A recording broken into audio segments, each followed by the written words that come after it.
यो शिखरमा आज बसिया छ यो चाहिँ माउन्ट एभरेस्ट जस्तो डाँडोमा यो पाप मोचन डाँडो भनेर भन्छन् यसको नाम है।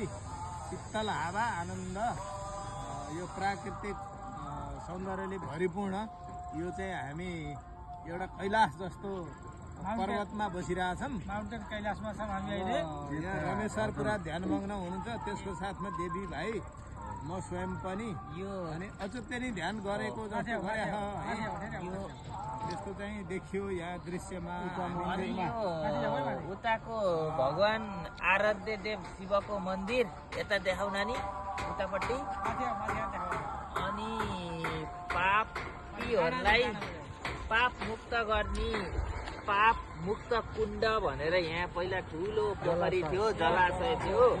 अहिले अझै नै छ यसको यो जलाशय। यसरी देखाउ त यहाँ चाहिँ पापीहरूले चाहिँ यहाँ आएर स्नान गर्दाखेरि पापहरू सबै यहाँ पखालिन्छ। पखालिने त्यो खालको चाहिँ भनाइ छ यस क्षेत्रमा।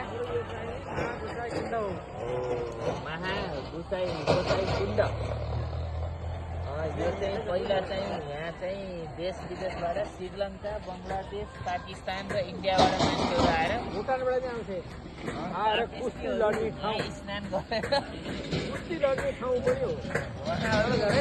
वैकुण्ठ बास भएको भन्ने किंवदन्ती छ। वैकुण्ठ बास भएको किंवदन्ती अहिले पनि पाइन्छ। कतै जाँदा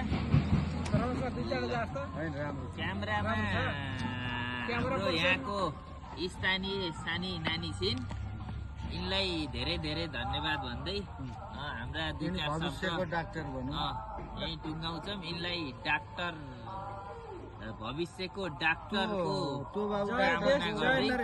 सुरक्षा डाक्टर